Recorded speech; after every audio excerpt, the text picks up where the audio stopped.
Hey, what's good with it, horse? It's your boy Jagging Off, now in the Fort of Bold City, Duval. We in the building with another video. And, I just want to talk about a few things that came up since, just had the bye week, getting ready to play the Bengals. Man, but I don't know any Bengals YouTubers, man. So, anybody who's a Bengals fan watching this video, like, tell me about you in the comment section. Like, start talking shit or whatever, so I can bring you up in a hate week video. Like, I need, like, it just seems like until we play the Browns, the Texans again, the 49ers, we're not going to talk shit about, we're not going to talk shit with Steven Rose, Crazy Dog, Billy Fatass, and among others. I'm not gonna have too many people to go at, but yeah, you a Bengals fan? Let me know, bro. But anyway, so is this trade with Marcel Darius? Our defense really should be legit, and everybody worrying about, and like people in the comment section of my last video was worried about money and how much we got to pay him and all that. Like, we're not paying this dude $90 million or whatever he signed in Buffalo. Like, we're not paying him that. He's had that contract signed for a couple years. I think it's been 2 to 4 years. But let's say he even had it for 2 years.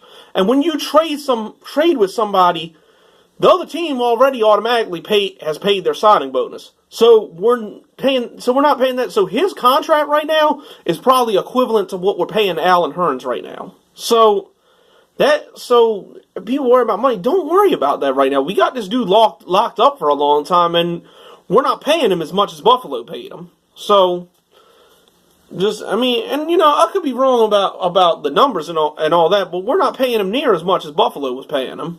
So don't even worry about that. We're good. We still got room. We completely gutted this team back in what was it, 2012, 2013? We completely gutted this team and sucked for so long for this reason. So we had the money to spend. And when a player like him became available, we could jump on him. So that's what it is right now. And a lot of good things happened over the course of last week. We got that done. We got Telvin Smith re-signed, which was,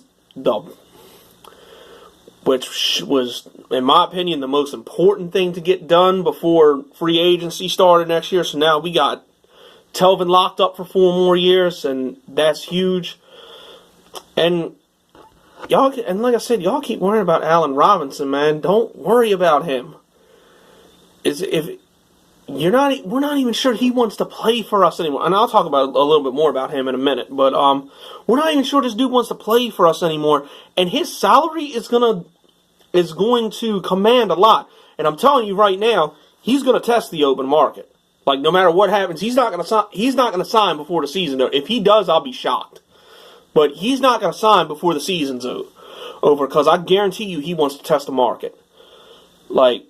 I think he might be going, I think he's from Penn State, he might be going to Philly or Pittsburgh or something like that, because they could use him. But if it happens, it's all good. Just don't worry about Allen Robinson right now. We're winning without him. But anyway, so now, main thing is Blake playing consistently, and with the trade deadline fast approaching, it doesn't look like we're gonna go get another quarterback. So Blake's it. Blake's who we got the rest of the year, and he'll possibly be here next year. So everybody worried about that. Blake's the man. So that's what we gotta deal with, unless we pull out some trade. I wouldn't trade for Eli Manning if that's what people are worried about, because Eli ain't playing that good anyway. So I'm fine with Bortles over Eli Manning, that's for sure. I'd maybe go at Tyrod Taylor. I'd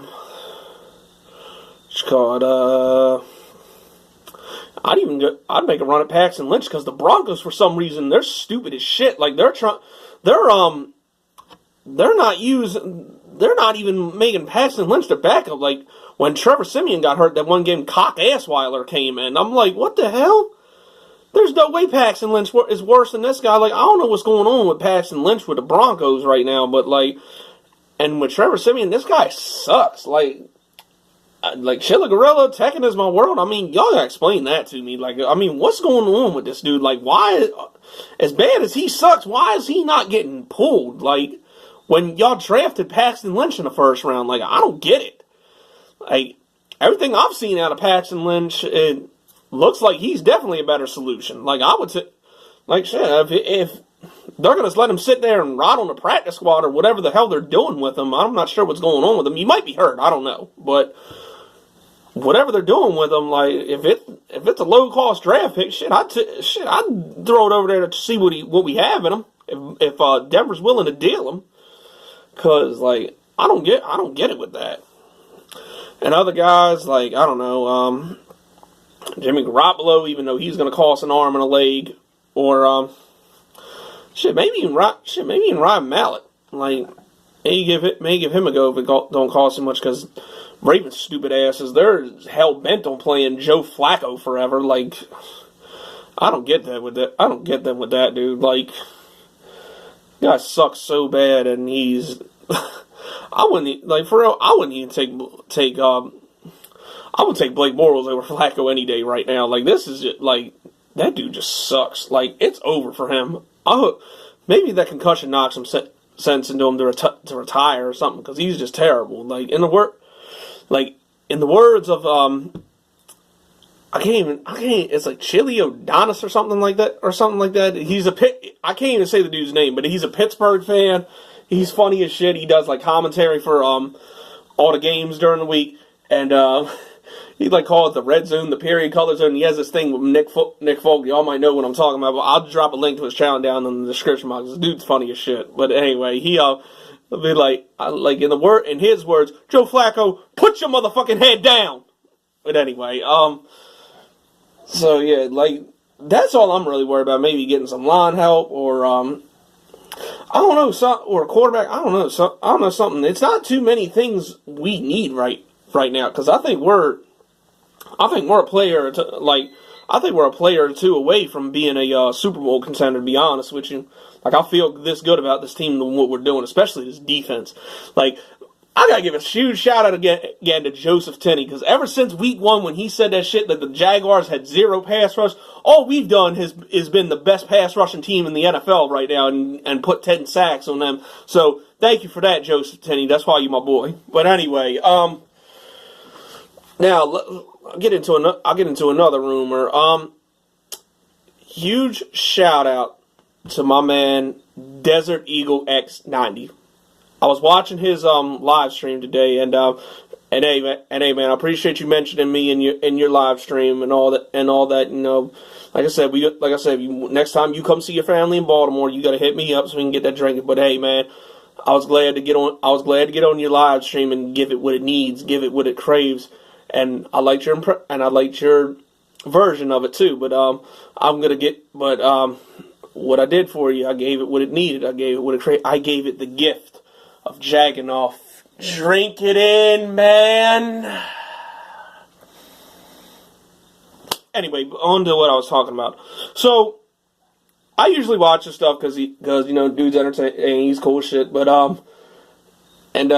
Eagles, by the way, man, I hope we see them in the Super Bowl. Like, I like what they're doing. I think they're definitely the best team in the NFC right now. Carson Wentz is doing huge things right now. So anyway, on to my team.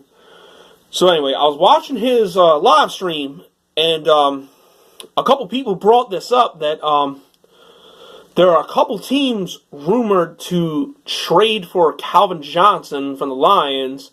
Even though he's retired, they still got the rights to him. But there are a couple teams rumored to trade for him before the deadline. The Eagles are one of them, and oddly enough, the Jacksonville Jaguars are one of them. Now, if this were to happen, which I'm not expecting it to, I'm really not expecting it to. I think it's far from the dream of that to happen. I would love for it to happen, but I don't think it's going to. But anyway, if this were to happen, my thing is, what would we be giving up for him? I would like to move Chris Ivory just because of his salary.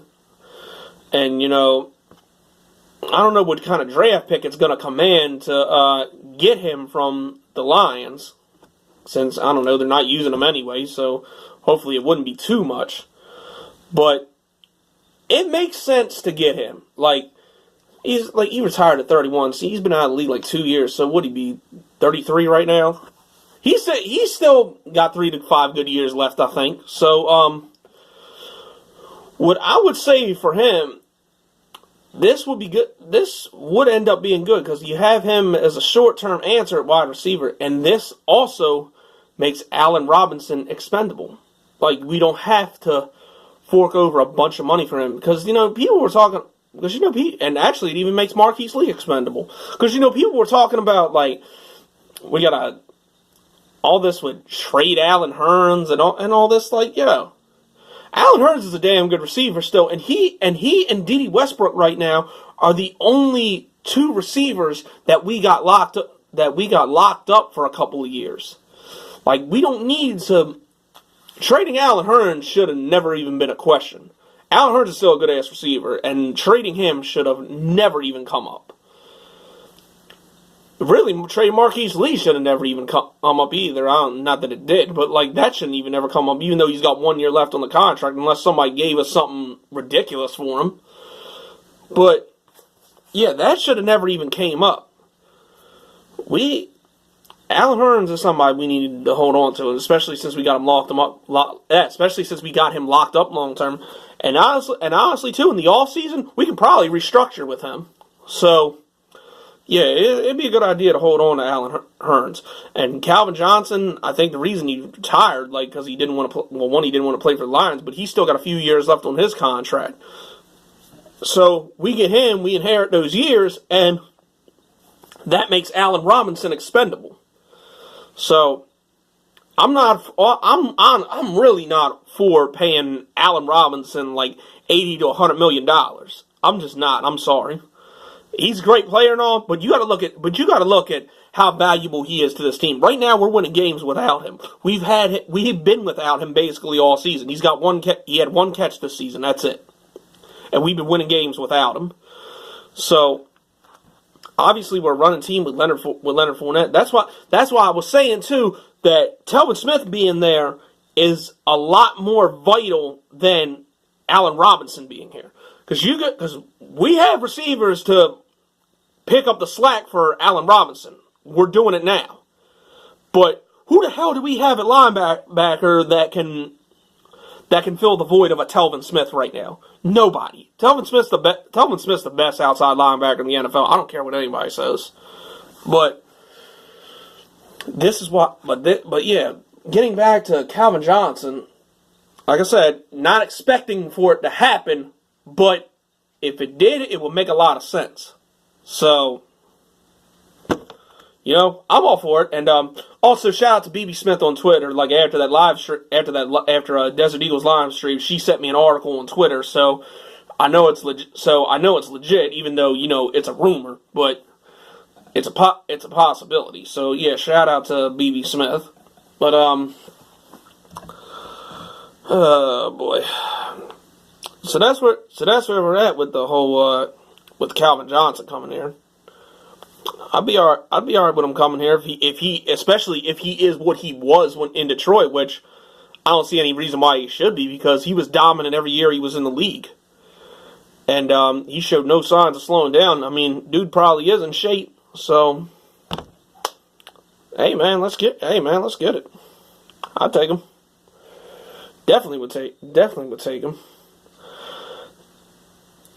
But and also too, this sack record that we're talking about, like halfway, we have more sacks than the '84 Chicago Bears did at this point in the season, and we're on pace to break their record. That would be amazing.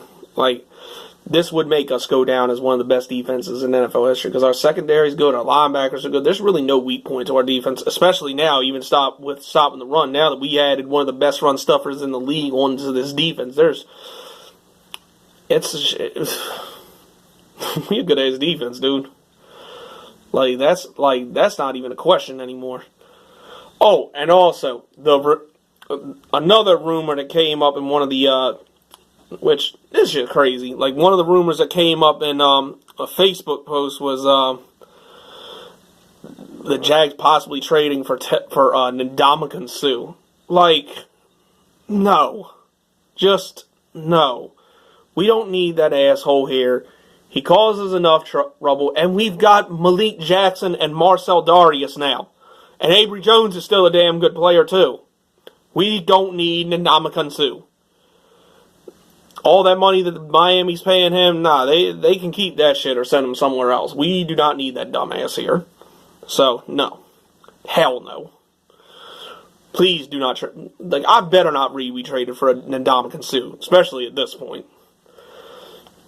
But yeah, I mean, I don't know what else is going to happen with the trade deadline. I mean, it's tomorrow. I mean, I'll probably make a video about it if we do something. But chances are, like, after the Darius trade, we're probably not going to do anything else.